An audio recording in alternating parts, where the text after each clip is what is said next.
Welcome, ladies and gentlemen, to the Utah Story Show.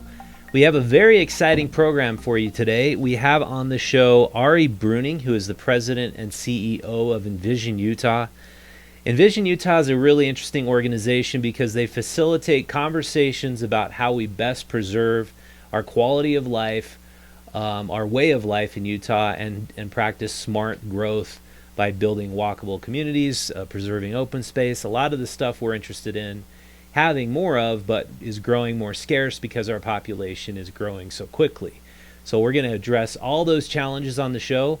We're also going to start a new segment. It's things I'm reading, things we're reading, and hikes we're going on. More fun stuff to basically handle the hopefully the last weeks or months of this lockdown of COVID-19. I think if you're like me, you're getting really sick and tired of it as the weather's looking better.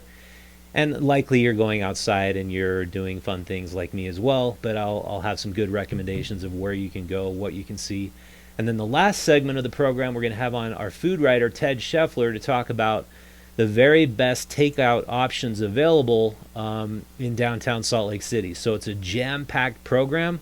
We've got a lot to get to, so we will get started right off the bat with Ari Bruening, President and CEO of Envision Utah. Thanks for being on the show, Ari. Thanks for having me. All right, so Utah has now become one of the fastest growing states in the nation, if not the fastest growing state.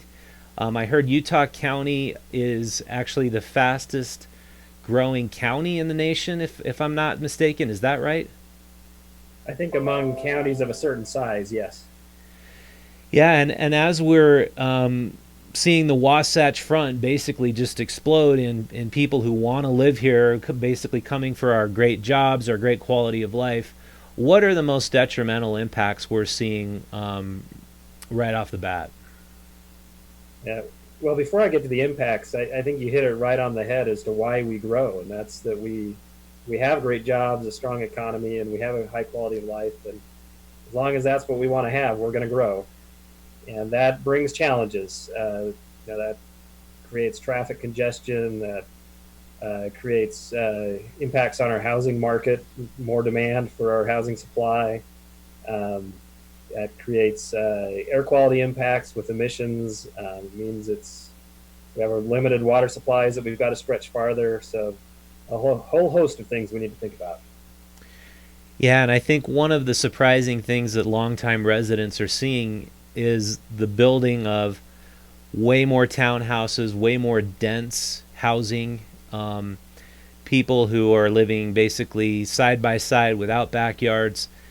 Is that the new normal we should just expect to have in our communities? I think that is probably right. We only have a certain amount of land in these valleys along the Wasatch Front, and that means that either you're going to have to settle for something a little more compact with less land, or you're going to have to drive a long way from the next valley over. And so those who decide they want to be closer in are for the most part going to have to settle for something a little smaller. Yeah, and we've seen skyrocketing housing costs. We've seen what they're calling a housing crisis in Salt Lake City, where there's just not enough supply to meet the demand. And as a result, we're just having this massive building boom. Do you think that they're practicing, for the most part, smart growth, or what are they doing right? What are they doing wrong?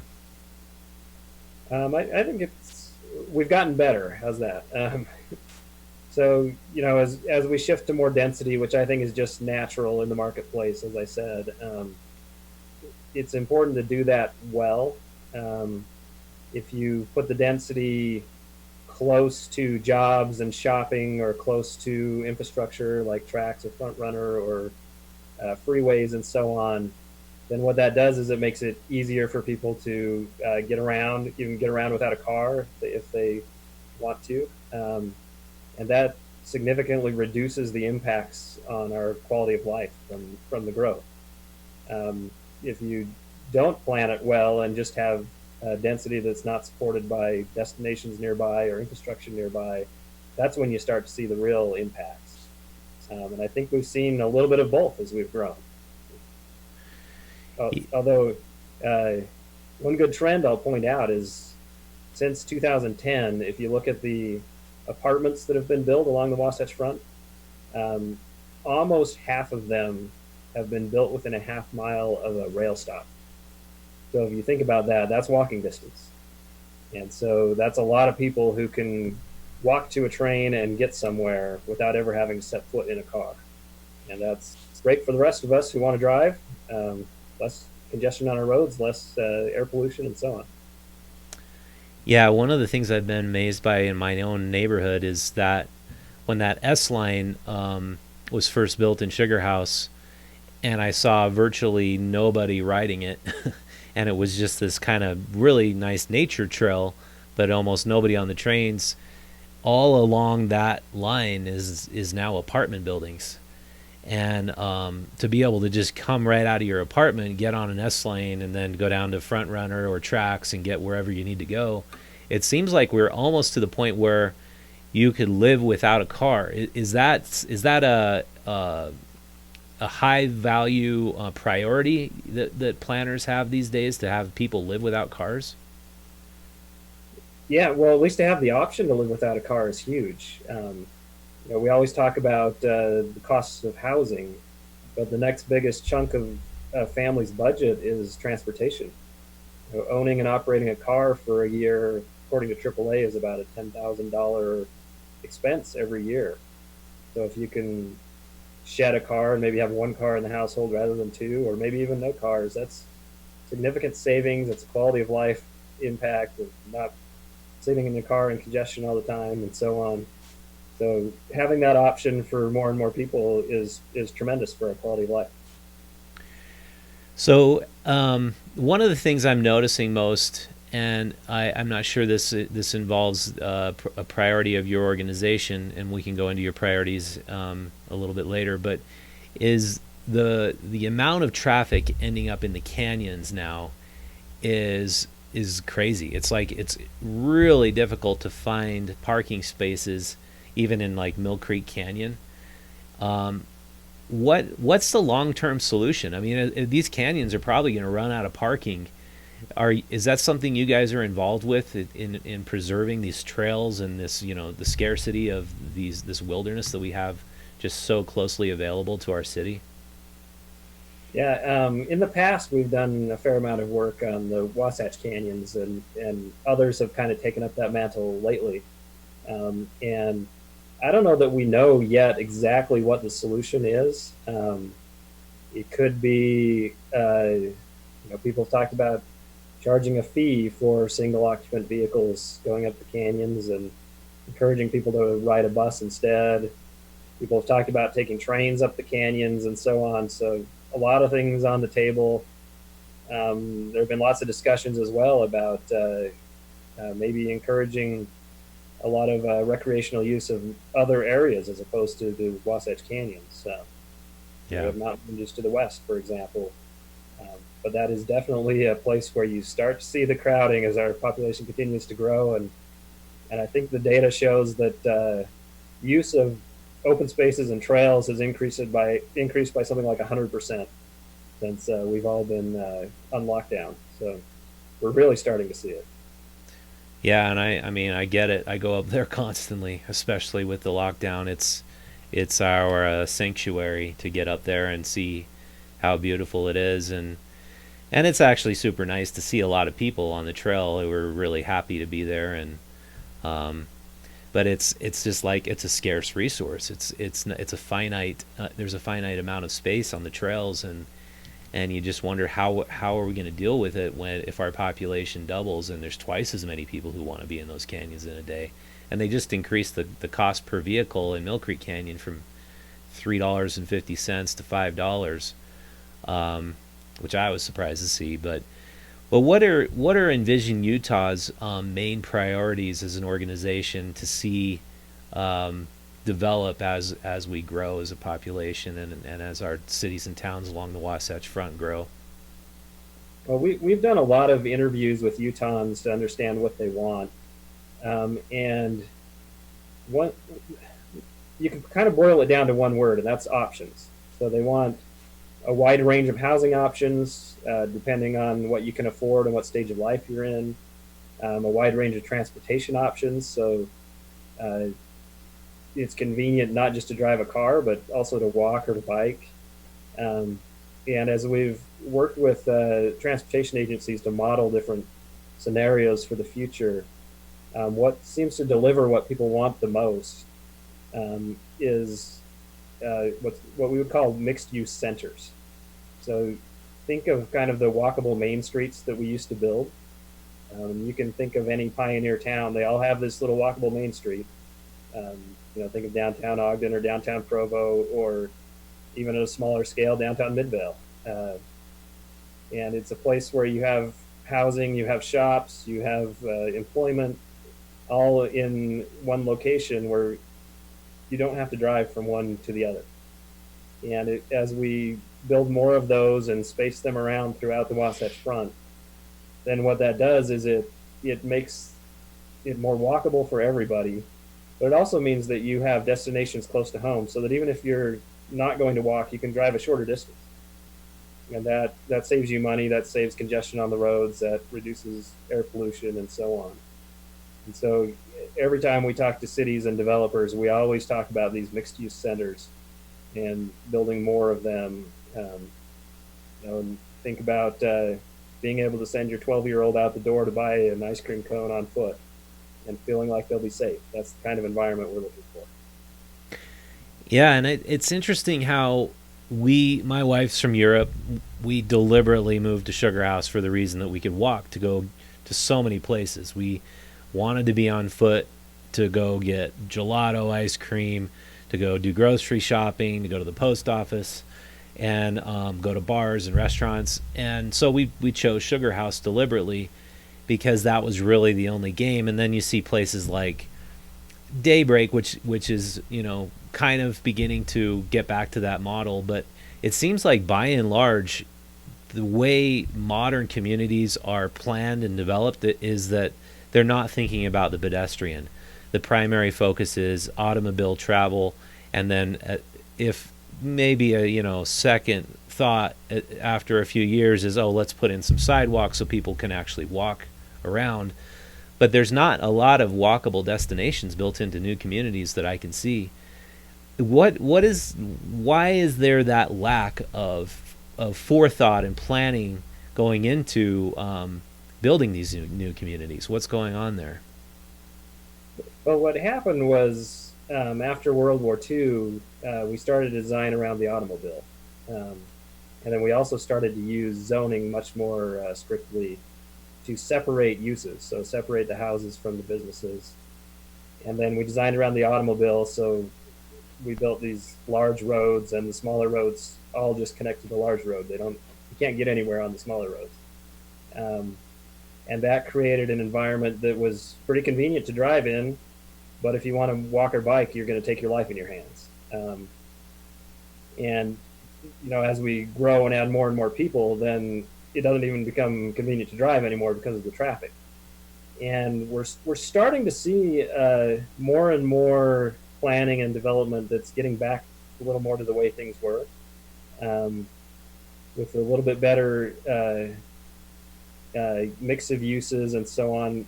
You talk to a developer who builds retail, for example, every one of them wants to build housing alongside it. And so if we do that and do it well, then you can create a walkable environment there. And the other thing we really need to do is connect our streets. So it used to be that we built that Brigham Young street grid, and we got away from that. And so your residential road is a cul-de-sac that doesn't go anywhere. And that means that if you want to get anywhere, you have to get out on that huge road that's built for cars. And most people are just not going to walk or bike on that road. So if we connect our roads a little better, then that not only does it disperse the traffic so that you're not stuck in traffic all the time, but then it also makes it so much safer and more convenient to walk or bike. And we're starting to see that in more and more places, and we're starting to see these mixed-use centers being built even in places that were originally built for the car and are starting to rethink themselves. If you think about in Holiday, there's the Holiday Village Center. Mm-hmm. nice little walkable environment. You can think about West Valley City around their city hall. They're doing a great job there, kind of rethinking what that area looks like. So we're seeing a lot of good examples start to pop up, and we need more of them. Yeah. And one of the things I was examining, we were examining a couple years ago when we did our home issue, was there's been sociological studies and even studies with rats where they put rats in an environment where it was just a cage and they gave them access to cocaine from a little feeder tube, and then they did another cage where they gave them access to a piece of grass and some toys and things to play with, things to walk to, just like in their general vicinity. It's called Rat Park Experiment. People could Google it. And they found that the rats who didn't have anything to play with, they didn't have a nice environment, they OD'd on cocaine really quickly. Whereas the ones who had access to more things to walk, more nice things to play with, things to look at, a walkable and nice environment, they didn't OD at all. And so we're looking at a not only a pandemic, but very likely a surge in depression, in drug abuse, and drug overdoses. Do you think that this should be on the forefront of political leaders' minds in creating communities that are more conducive to good mental health? Yeah, sure. And yeah, I don't know what the data would show on walkable communities and mental health. I do know that the data shows that if in communities that are designed to allow more walking and biking, people are healthier, less likely to be overweight or obese, for example, and that of course leads to greater mental health as well. First of all, and second, it significantly adds to your quality of life, especially during these times when you may not be getting out otherwise. So I think there's definitely something we ought to be looking at and doing more of. Yeah, and I think what you guys are doing is good, because it's something that if we just let the developers and politicians run amok, I think we wouldn't have any parks at all, and we wouldn't be thinking about these communities the way you guys do. And I think it's a good conversation to have. So how would readers or listeners or watchers get involved in what you guys are doing and learn more about you guys? Well, you can always visit our website and learn more. We also undertake projects for various geographic areas. Like right now, we're wrapping up a visioning effort for Utah County, which you mentioned is in terms of sheer numbers, our fastest growing county. Is your community headed in the direction you want to see? Yeah, I think the number one thing is get more involved if you want to help preserve the quality of life we have here with all the population growth we're experiencing. You got to be involved. You can't just sit on the sidelines and expect things to be the way you want them. Yeah, and one note about being involved is I think often people make the mistake of thinking that growth happens in a planning commission meeting or in a city council, and that approving a housing project or whatever is what's causing the growth. And the causation goes the other way around. It's the growth that causes the developer to build something. Yeah. And so just saying no is not a way to slow growth. Rather than just saying no, what we ought to be about is let's do it in the right way. That's such a good point. Yeah. I think that the NIMBYism that occurs in these older communities where you might lose part of your view, or they might change the zoning from half-acre lots to quarter to 0.12 acre lots. There's some major pushback going on, and people who don't want to see the infill development happen. I would assume that's one of the major challenges that we face in having the limited amount of space that we have. Yeah, and the more people push for those larger lots and so on, that just means we lose more land. We lose more ag land to accommodate the same amount of growth. We need more water to water those large lots. And so that doesn't mean that every area needs to be high density, but it does mean we ought to think twice about what we're pushing for in various places. Yeah. By the way, for NIMBY means not in my backyard. It's kind of a term where it reflects the attitude a lot of people have with the possibility of changing zoning laws, which we've seen a lot of pushback in all the communities about changing zoning laws, but often no zoning can result in much better communities than strict zoning laws, as you see in places like the avenues, where there was really relatively no zoning at all when they were building that area, and you have freestanding buildings next to homes and parks and things just all over, hodgepodge. It makes for a more interesting place to walk around, I think. So is that also part of, I guess, mixed use zoning is what you guys aim for? Is that correct? That's right, and that's, clearly that's not something you can do everywhere.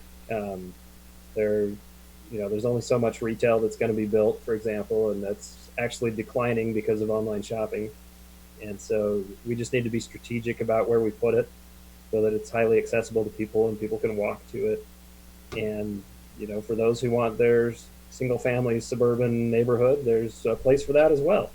But having that mixed use center somewhere nearby will improve your quality of life as well. Yeah. Well, thanks very much, Ari, for being on the program. I sure appreciate it. Well, thanks for having me. All right.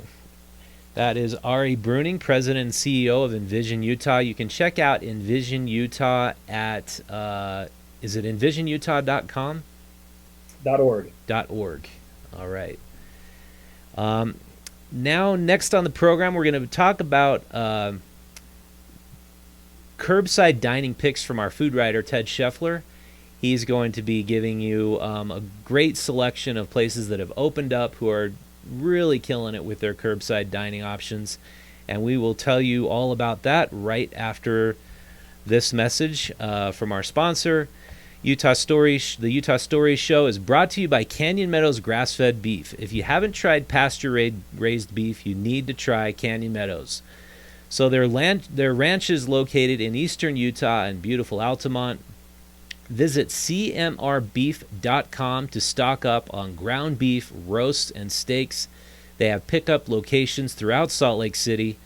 If you have not tried the grass-fed difference, you need to try it today. That's cmrbeef.com and use offer code UTStories. Okay, next on the show is Ted Scheffler, our food writer and really well-known food writer for Utah for over 25 years. He's going to be talking about the best curbside dining options and patios that are open for dining. All right, so now on the program, we've got with us Ted Scheffler, who has been a food writer in Utah for many, many years. I think about 25 or 30 years. What has it been, Ted? I think it's 26, going on 27 years writing about food and drink in Utah. Yeah, just an awesome writer, and we're super happy to have him on our program. And he also produces Utah Bytes newsletter, which you can subscribe to from utahstories.com. And today we're talking about curbside pickup locations and restaurants that are open. So what have you seen in the last couple months, Ted? What's happened with restaurants in downtown, and what's happened as of the past just couple of weeks? Well, mostly what's happened is that they're closed, they've been closed for shut down in-house dining for the most part. So a number of of our local restaurants have had to kind of quickly shift to a takeout or curbside or delivery model, and that isn't something that a lot of, for instance, the fine dining restaurants had ever thought about or planned on doing. It's one thing if you're a sandwich place like Feldman's, and they do a great curbside service, and at Feldman's Deli, but they're a little bit more equipped. It's a little easier to wrap up a really good corned beef Reuben sandwich than it is to do some fancy, plated dinner at Log Haven to go. So so one of the things I've been doing is I've been sort of exploring these takeout meals. I've been writing a series of articles for Utah Bytes called Takeout Tryout. and up to I think my fifth one this week, and so I've been going to and getting takeout from these places, and since I can't really do my normal restaurant reviews, which feature service and ambiance and all that kind of stuff, noise levels and that none of that sort of applies to these curbside takeout models, but it's interesting to still write about the food and the takeout experience, and I've actually been enjoying it because I'm finding that some of the restaurants are offering things that they wouldn't on their in-house dining menu. So for instance, just this weekend we went up and got takeout from Tupelo restaurant in Park City and had like this amazing fried chicken meal because chef Matt Harris up there is from Georgia and he knows a thing or two about frying chicken, so we had this killer fried chicken meal, but I don't think they would normally offer fried chicken on their regular menu if you were dining in house. So it's kind of a nice, I'm getting to try some things for some chefs that maybe you wouldn't normally get at their regular restaurant. Yeah, that sounds good. Yeah. And yeah, we've been getting Feldman's Reubens regularly. Where else have you found is a great place to get curbside takeout? They just started the garage on Beck just started doing curbside. You can also dine in at their patio, and they have just, really great comfort food. I really like their hot Nashville chicken sandwich, but they've also got, great burgers and this killer, it sounds like a weird side dish, but it's just simply candied bacon. These really big, long pieces of candied bacon that are like just completely addictive. So that's one place. We also went to a place in Sugar House called SoMai. It's SOMI, and SoMai stands. It's a sort of a contraction of Sophia and Michael Eng, who are the owners.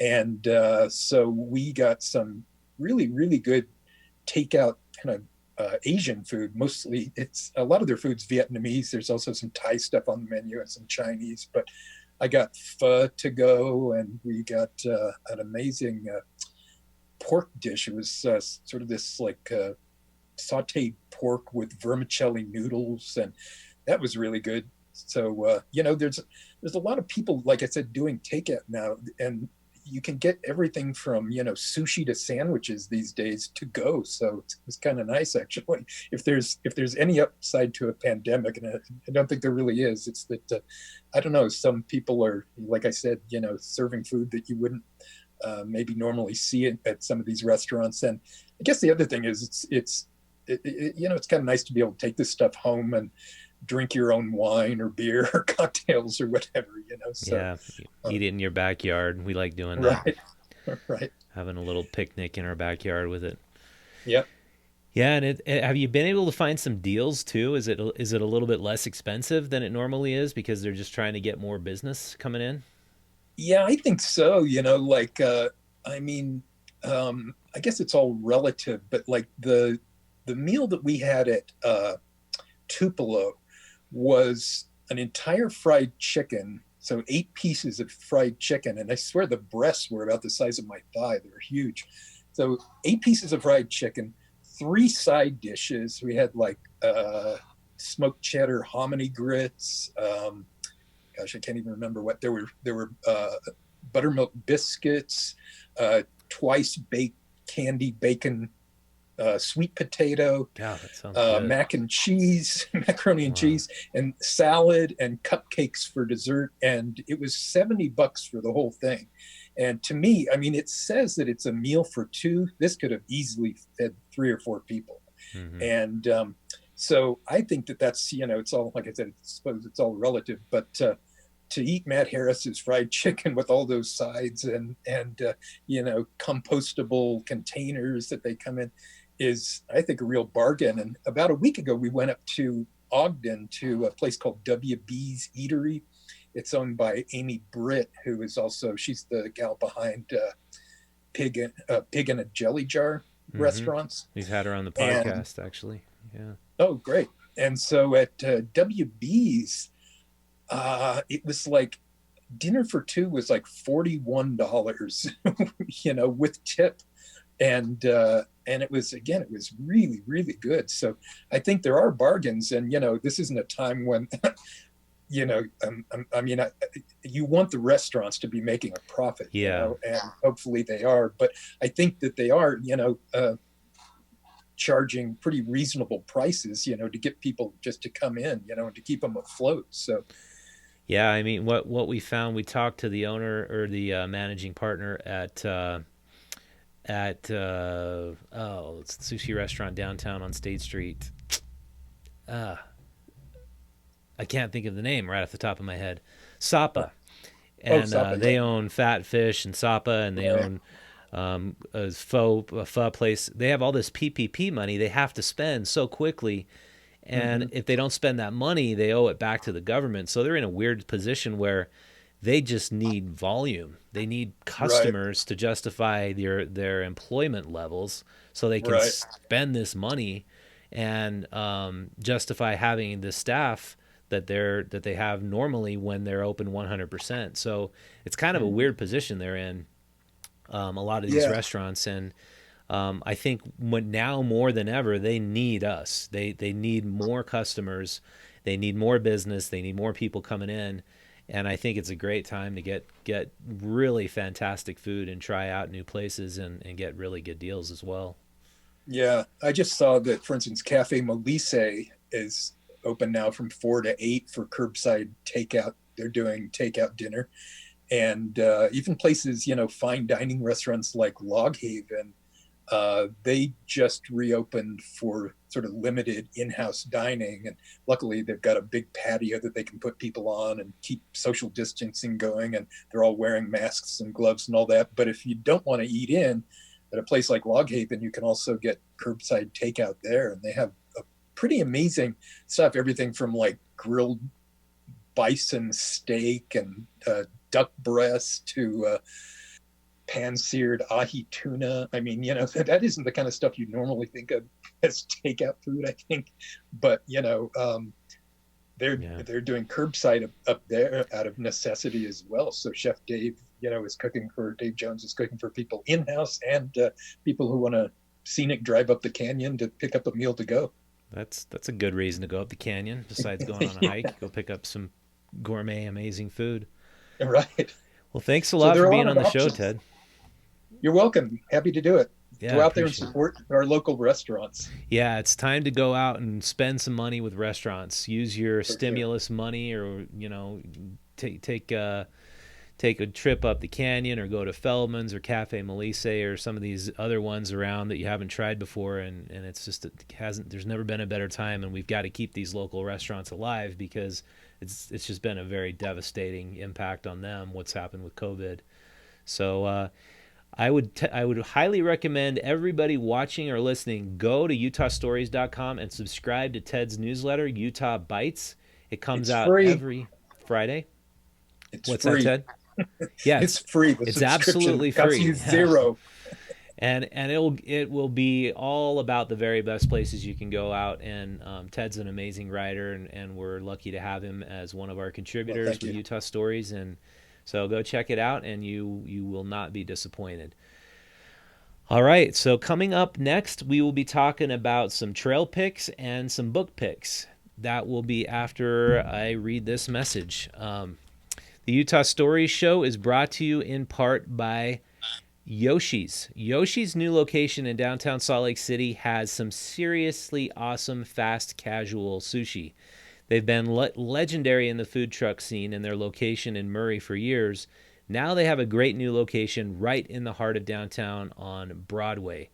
I highly recommend you go check them out. I know they're doing curbside dining, and I believe they're opening up. If they haven't opened up already, they're opening up very soon their patio dining options, and you will absolutely love them. All right, this show is also brought to you by the Carpet Barn. So, located in South Salt Lake is a 25,000 square foot warehouse full of amazing carpet that this place called the Carpet Barn has been basically putting together for customers. That is overstock carpet and slightly slightly misprinted carpet. And what that means exactly, I don't know. I think you have to look at the carpet from a hot air balloon to understand the misprinting. But the owners basically know how to get amazing discounts on carpet and sell it at volume to their customers. So I was able to recently recarpet my entire basement with some of their carpet. It's super high thread count. It is plush. It's beautiful. And it was actually cheaper than the carpet I bought from a big box store 10 years ago. I highly suggest you go and check out the Carpet Barn. Tell them you found out about them on the Utah Story Show. That would really help us out. We want to keep them as a sponsor. And they are in South Salt Lake again. Google the Carpet Barn for more information on them. The show is also brought to you in part by the Diversion Eatery. So located in the Marmalade District is an amazing little shop that opened up just a couple months before coronavirus pandemic started. They are doing live music. They were doing all this amazing craft beer on tap. But the best part about them is their low-carb, gluten-free options of excellent food. So they do these burger wraps, burger bowls. They do pizza. They have an amazing selection of all sorts of entrees. Spicy buffalo chicken pizza is my favorite. And I highly recommend you check them out. They're just a few minutes to the north of downtown Salt Lake City in the Marmalade District. It's one of the fast-growing, cool, hip spots in Salt Lake City. Go check them out at Diversion Eatery. All right, so next on the program, something new we're doing. We're going to try this out. I like to read a lot of obscure literature, and when I come across a really interesting find, I really want to share it with people. And so I've been telling a lot of people to go out and read the Gulag Archipelago. So this is probably one of the most depressing books you'll ever read. So why would you want to read it? If you've heard about the Russian Gulags, the most severe period when they existed was basically from the 1940s up until the 1960s.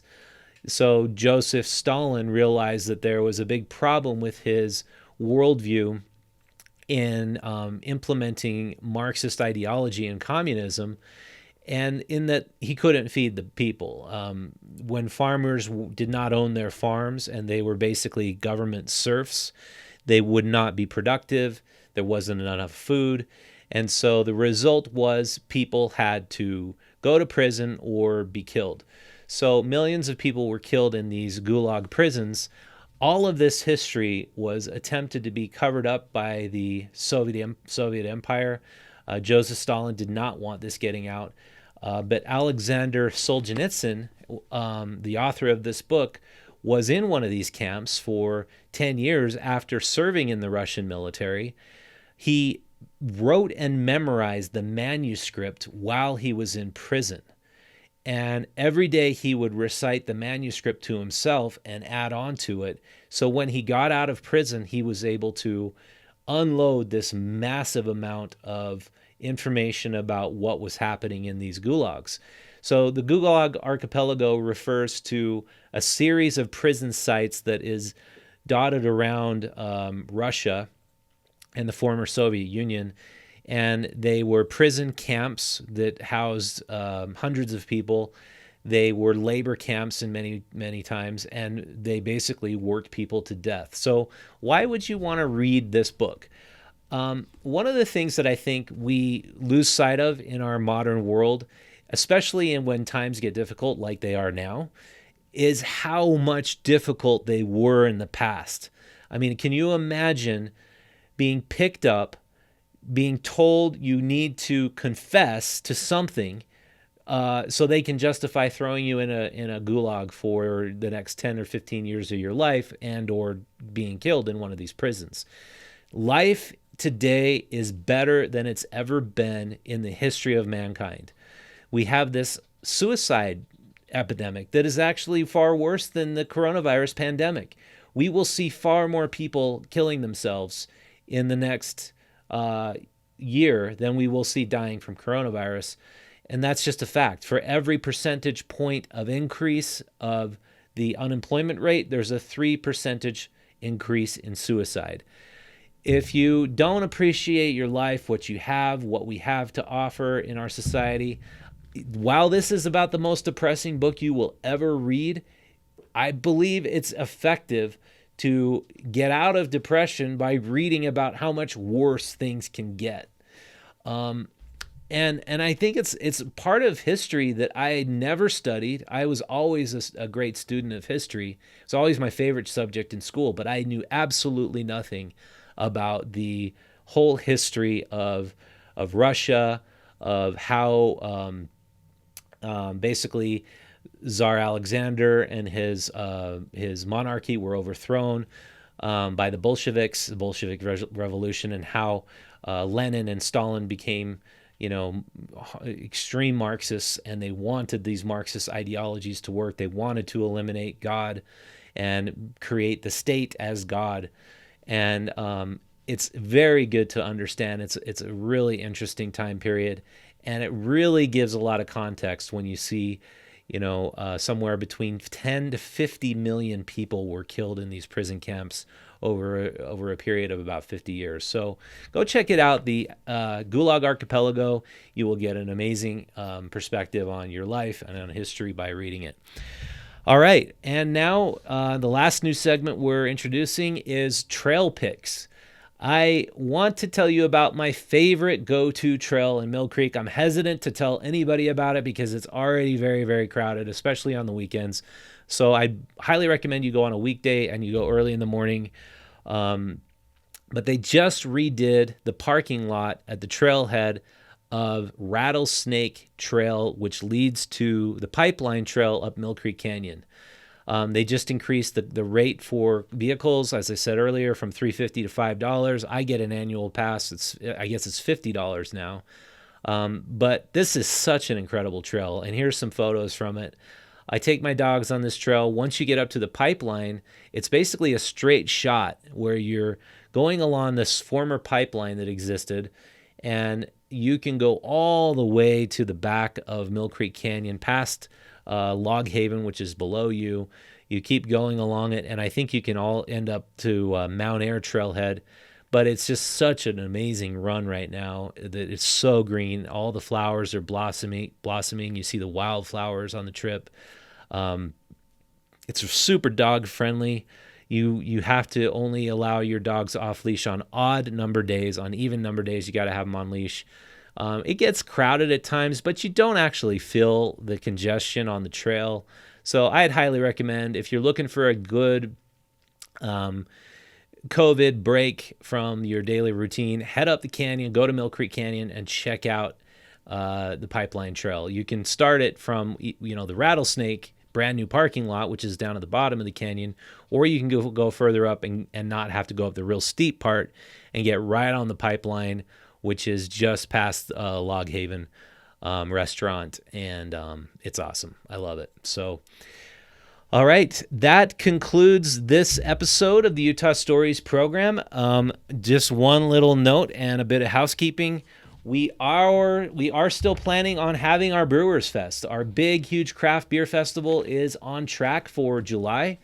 It's looking like everything is opening back up. People are getting more confident, and the masks have proven to be a very effective way to prevent infection of the virus. So we're going to practice social distancing and all the standards required to have this festival happen. We'll probably have a whole lot of tables set up again. We'll have a beer garden. You'll be able to come out and sample all your favorite craft beers from all over Utah. It's going to be a giant European-style festival. I will be in my lederhosen. I suggest if you don't have lederhosen, order them now so you're going to be ready, or your dreidel, whatever. Just dress in ethnic European garb. That's the best way to enjoy it. And plan on July 17th. That's the date we've set. That's the date we're sticking with now. And I feel very confident now it's going to happen. Go to madeinutahfest.com for more information on that. All right, so finally, if you want to help this program spread and grow, you can do it in one of three ways. I recommend you just do all three. That would be awesome, because we are starting to see good traction with the program, good amount of growth. We're almost 2,000 subscribers on YouTube. We're seeing a lot more people subscribing to the newsletter, all very positive. But we want to see like the inflection point. We want to see the voice of local Utah really significantly grow and progress so we can do this program 2 to 3 times a week. That's really our goal, to be able to do this program 3 times a week, to add a lot more sections to the program. You saw a sample of that today, what we want to do. If you can go out and share this program with a friend or two, that would be the number one ask. That would be super great for us, because we are not into social media. We've reported on this show about the dangers of Facebook, what the problems are with Facebook. Facebook doesn't like us either. They basically banned us from promoting any of our posts. We don't know why. They haven't given a good explanation, but not a very cozy relationship there. So if you'll share it with a friend, that's the number one best way. Go to utahstories.com and subscribe to our Utah Stories newsletter or Utah Bytes newsletter, as you saw with Ted earlier on the program. 2 awesome newsletters that you can get absolutely free, delivered to your inbox. And or go share the program on your social media and follow us on Instagram. So we do have Facebook and Instagram accounts. We'll be announcing all of the new episodes on there. So follow us on there. And thank you very much for watching. Thank you for your support. I really appreciate it. This has been Richard Markosian, the editor-publisher of Utah Stories. The program is also supported by Connie Lewis, who does our booking. Tyler Bond is our technical producer here in studio. And Golda Hukic Markosian is our digital publisher. Thanks for watching. I'll see you next time.